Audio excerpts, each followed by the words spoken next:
Hello, I'm Gary Rycroft and I'm a solicitor based in Lancaster in the north of England, and I specialise in wills and probate. And so Solicitor's Hour today is going to be about wills and probate. It's been going on since 1 p.m, it's now 1:30 p.m, and for the next 15 minutes I'm going to deal with your legal questions regarding wills and probate. So if you've got any questions for me, then fire away and I will answer them as best I can. But first of all, I'm going to have a look at the questions that have already been posed on Solicitor's Hour so far since 1 o'clock today. So I'll just have a look at those and I'll read out the questions and then deal with the answers. So the first question we had, which was back at the beginning of the hour, was about inheritance tax and what's going to happen after the election. Well, the election, of course, the general election is next Thursday, a week today, the 7th of May. No one can predict the outcome of that at the moment. It seems to be very close, but there could be changes afoot with regard to inheritance tax. The Conservative Party have made a proposal to amend the inheritance tax rules if they gain power again after the 7th of May. At the moment, the inheritance tax rules are such that each person, each individual, has an allowance of £325,000. Now, if you're married or in a civil partnership, you can transfer your allowance on death to your surviving spouse or civil partner. So that means that the effective rate of inheritance tax for a couple who are married or in a civil partnership is 2 times the individual allowance of £325,000, making a total of £650,000. Now, what the Conservatives have suggested is that if they gain power after the 7th of May, they would like to introduce an additional inheritance tax allowance which will be attached to the family home. We haven't had all of the detail, and no doubt if this comes to pass, the devil will be in the detail, but the proposal on the table is that an additional inheritance tax allowance will be attached to the family home. That will be £175,000 per person. So again, for a married couple, that would make a total of £350,000. And of course, that makes the magic number of £1 million if you add that additional £350,000 allowance to the existing allowance of £650,000 for a couple who are married or in a civil partnership.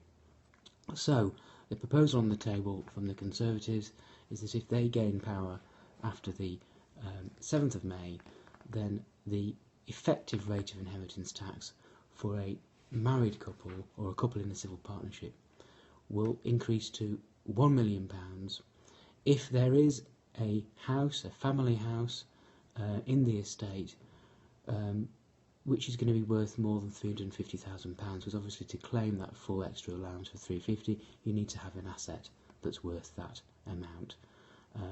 So if the family home is worth more than £350,000, you can claim the extra allowance. It also seems from the proposals that we've seen in the manifesto that this extra allowance is only going to be for descendants of the deceased. So at this stage we're interpreting that as meaning children or grandchildren of the person who's died. So that's the first question dealt with. What's going to happen with regard to inheritance tax after the election? The short answer is we don't really know, but there are a number of proposals on the table.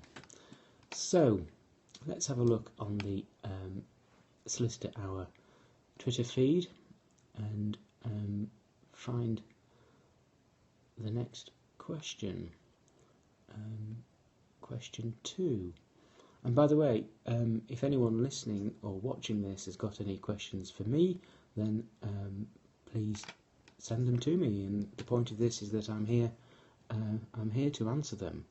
So please do let me have your questions, and I will answer them live during this broadcast. And this broadcast is going to last for 15 minutes in total. It started at 1:30. It's going to last till 1:45.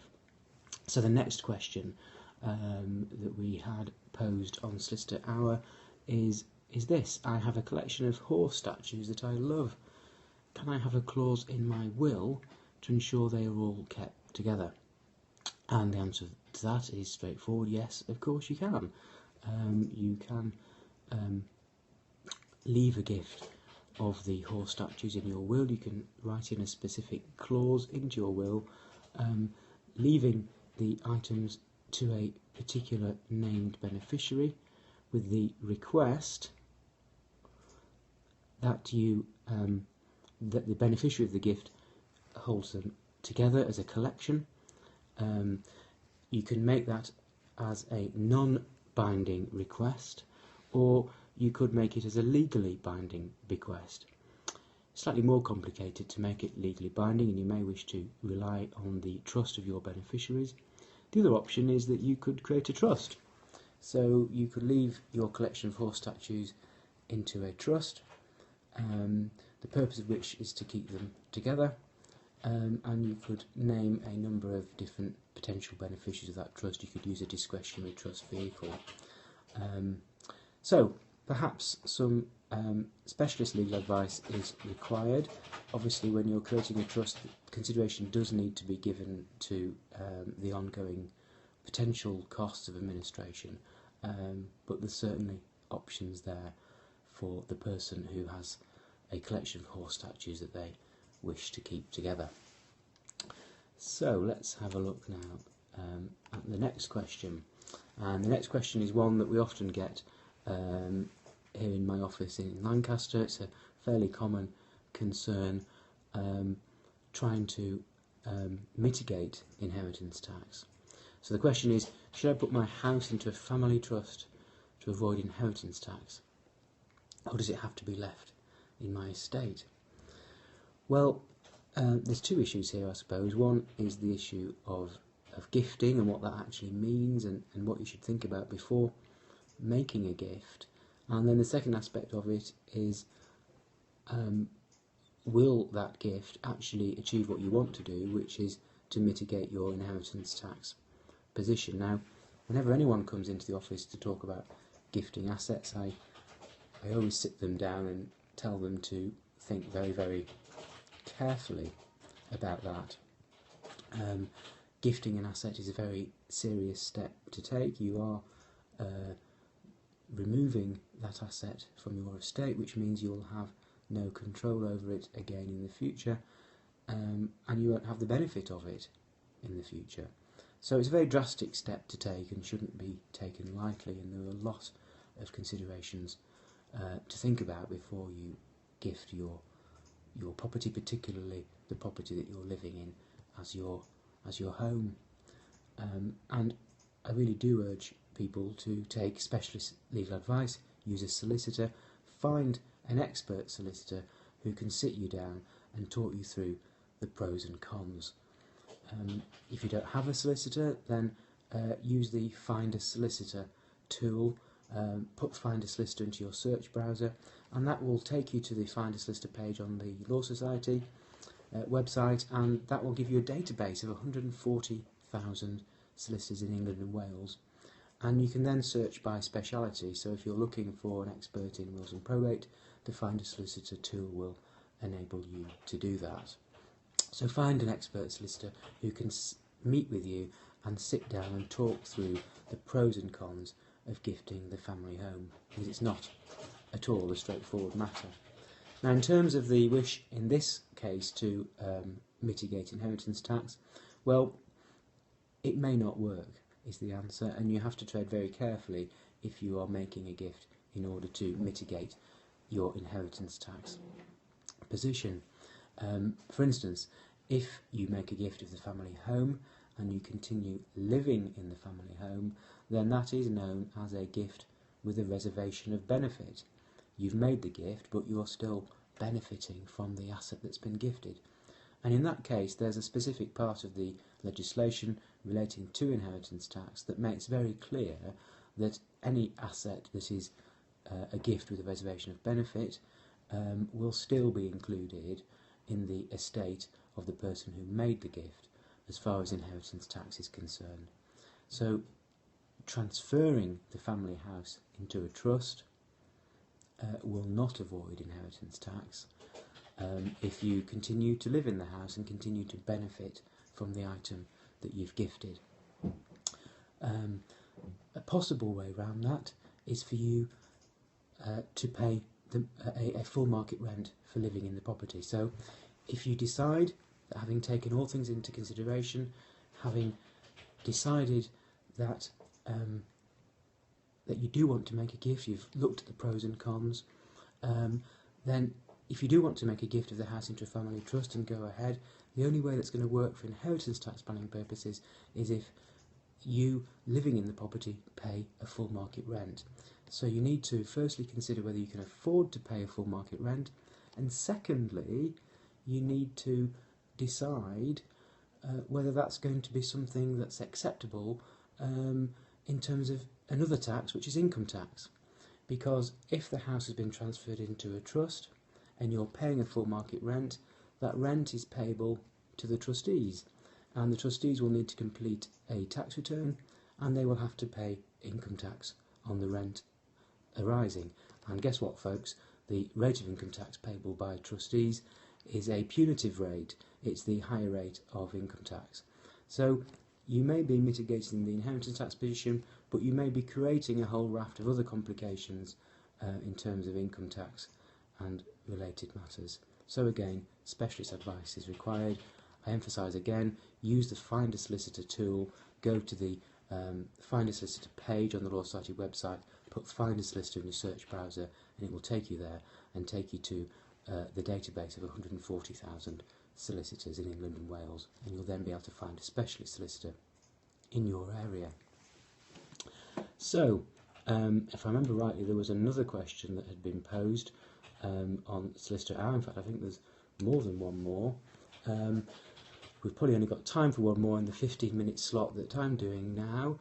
But the next question, question 4, is if I do place my house in a trust and have to go into care, would this affect the fees I'd have to pay? So it's similar to the previous scenario in terms of the proposal is to gift the family home into a trust. I've already explained that that may not work for mitigating the inheritance tax position, and we're now looking at whether it would work for the mitigation of the need to pay for care home fees. Now again, the area, the legal area of the payment of care home fees is very complicated, and specialist legal advice from a professional is required. So again, I emphasise use a professional and go on the Find a Solicitor website, on the Law Society website, put Find a Solicitor into your search browser and access that database and find an expert solicitor who can give you professional advice in this area. As a rough overview of the legal position, a key thing you need to be aware of with regard to any kind of gift which is intended to avoid the payment of care home fees is that the local authority have a wide power to overturn any gifts that they can demonstrate were a deliberate deprivation of capital. That's the key phrase, deliberate deprivation of capital.